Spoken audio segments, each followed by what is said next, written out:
Hi, I want to jump in and make this video short. Are you co-parenting with a narcissist? Are you stuck in a high conflict family court custody battle? If this is you, you're not alone. I'm author Grace Rolson. Here are my 10 ways to handle unfairness when dealing with a narcissistic ex or a narcissist that is the father of your children. I'm so sorry you're going through this.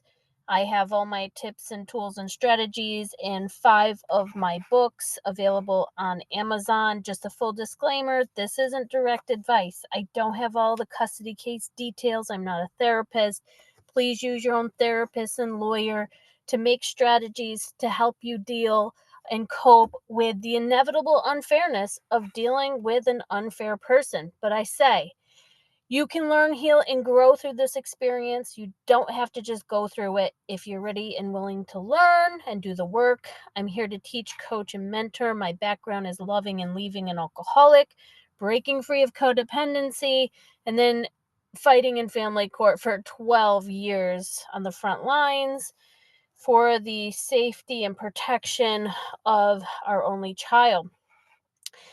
The breakup was hard on me. It was 15 years, but I did not have to do a divorce. However, there was a lot of going to court.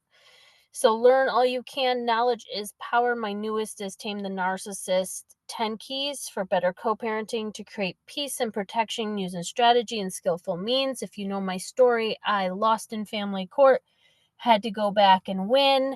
As a protective, loving mom, I was attacked, mother blamed, accused, survived a lot of post-separation abuse, including legal abuse, more abuse getting out of the relationship than when I was in it.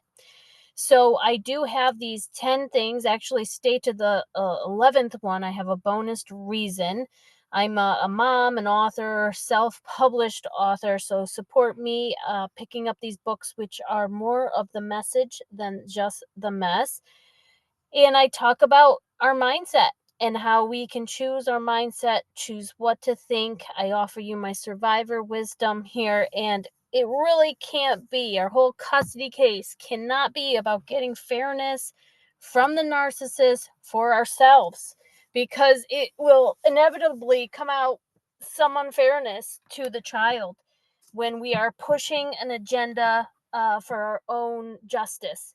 So I caution moms to be careful, make sure that they have the right motives, and let go of the disorder from a personality disordered person and stop trying to get fairness from an unfair person. So if we have a vulnerable child subject to a narcissistic abusive parent, it may not be wise to push for fairness for us. So we need ways to cope. We need keys, we need guidance. So just check in if that's something you're doing, or if you're seeking justice from a legal system, not a justice system, a legal system, a family court with a judge who has their own opinions and biases and may or may not understand DV, or may or may not care about the mother and think the father should raise all the boys. Whatever their biases are, see if you are seeking justice for yourself while your child is vulnerable. It may not be the time to push or poke or prod a sleeping lion, because you might just get the roar. You might get more abuse. So check in. If your child is suffering because you're pushing for justice for yourself, here are 10 ways to handle unfairness with a narcissist. Number 1, give yourself fairness. Don't require it from the narcissist himself. We cannot get healing from narcissistic abuse from the actual abuser. So go do the healing work, find the safe people, and don't expect the judge or your lawyer or the courts to give you fairness when you're dealing with someone who will manipulate, cheat, lie, an unfair person. So do be extra good to yourself.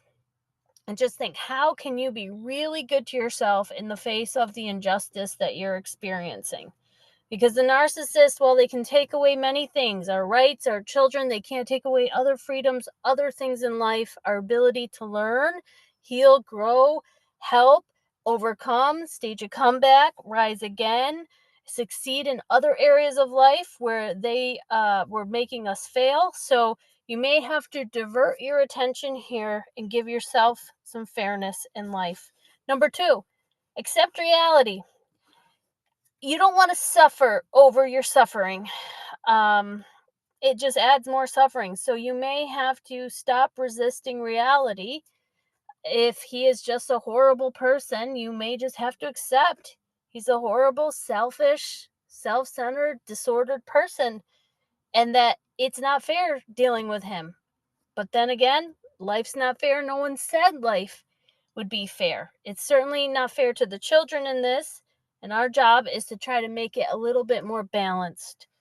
Number 3, get an understanding of narcissists. When you realize that you're dealing with a person who does a typical bunch of things, you don't have to be so surprised when they do something horrible or unkind or inconsiderate or selfish. You can lower your expectations or not have any. That will help you stop creating injustices and suffering more unfairnesses. You don't want to set yourself up for unfairness. So watch out for those expectations. They may be getting you into resentments. They might be turning into resentments. So you have control and choice in this matter. Number 4, know that unfairness is not the end of your story. If you suffered a loss in family court or something unfair happened, this isn't the end of the whole story. Children will grow up, hopefully, get into their own rights, and then you can tell a whole new story and live a whole new life. I mean, if you are not with the narcissistic abuser, that can be just a huge win for your mental health, your physical health.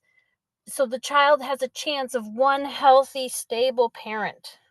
So know whatever bad thing is happening right now, it's not the end of your story.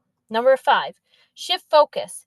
Realize who is ultimately it's not fair to. So like if you are in the self-pity, which I say self-pity is a pit, don't even get to the edge. If you see yourself to the edge of pity, don't fall in, because we cannot help our children if we fall into that self-pity pit and get to the bottom. Nobody can help our children get up. So avoid it. It's like a booby trap. You don't want to fall through that floor and get to the bottom of that and just sit in the pity. I've had many pity parties of just crying and wishing I didn't make the mistakes that I did, but that never helped me move forward. And the longer I stayed in it, which is why I learned to get out of it fast by calling a sponsor in one of my 12-step programs or going to my DV counselor or therapist, get out of that mindset and that focus of how I've been done wrong and how I ruined my life or whatever the thing was I was saying, because it was very unpleasant, unfair experience. Then I learned to never, if I was getting close to some self-pity, I just backed away. I said, no, I don't want to go there. It became a choice versus just an automatic stepping into that hole once I started thinking about all the unfairnesses that I was suffering at that time. Number 6, label it. Name it, vent, and share. A key thing is purging the pain. I say have a holy witness. Frame it, tell your story, verbalize, articulate what's happening, what you're feeling. Your feelings do matter. And there's people who can catch those feelings and help you process those feelings. Like, was there a boundary cross or a boundary violation? Was there a lie being told about you? Was there a character assassination attempt, a poisoning the well, a gaslighting, crazy making maneuver? Be able to label what is happening that is unfair to you, and then it loses some of its power to confuse or destabilize you emotionally. And when I teach moms, you go back through my hundreds of YouTube videos that are free. When I teach this, narcissists generally win by emotionally destabilizing the mom. So our job is to stay emotionally stable. Number 7, actively heal past wounds. Heal them. Go to the therapists that understand narcissistic abuse. We don't want those past wounds coming into play and making us be triggered. We often tend to cry for more than what we're crying about. If you're accumulating grief, process that. Number 8, do an invisible act of power. This is my favorite one.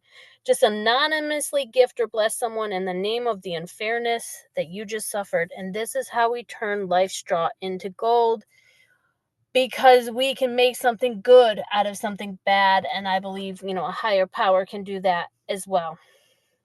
Number 9, try gratitude. Just start listing everything you're grateful for if you're having those moments of burdened by the unfairness, because you can't be grateful and upset at the same time. You just get into that attitude of gratitude. Yes, you can have both thoughts in your head and it can get confusing, but if you're really focused on gratitude, that is one way to shift out of a mindset of pity or unfairness, or generate a state of gratitude. And how might in the future you thank this unfairness? Did it help you never go back with a narcissist, never marry another narcissist, never take him back? And number 10 is to ask yourself a powerful question. How might you handle unfairness more gracefully? How might you use this unfairness to be the jet fuel you need and motivate you to do good? And now I'll give you my bonus. Stay out of unfair fights or situations with an unfair person, such as a narcissist. Have you learned the lesson that those fights will drain you, energize them, and make it more unfair? Don't talk to the ignorant who are determined to misunderstand you. Don't sit there trying to explain something to someone who doesn't want to understand you, who doesn't have the empathy chip. Be more fair to yourself. Learn the lesson. Write down what lessons you've learned through this experience if you're suffering some injustice or unfairness. Many a mom throughout hundreds of years, probably since the beginning of time, has suffered unfairness, as we are required to do a lot of the child raising, and we do get mother blamed, which is a tactic of the narcissist. So if you can, stay above the narcissist nonsense. If you're watching this on YouTube, pause and you can read a lot of these messages that I post to moms of my group, sharing my survivor wisdom. Take what you like, leave the rest.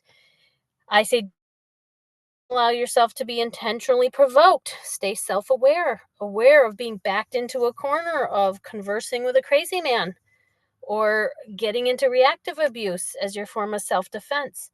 So if my story or my tips are resonating with you, please like and subscribe to this video or podcast. Find my books on Amazon. Find my groups, my private groups on Facebook.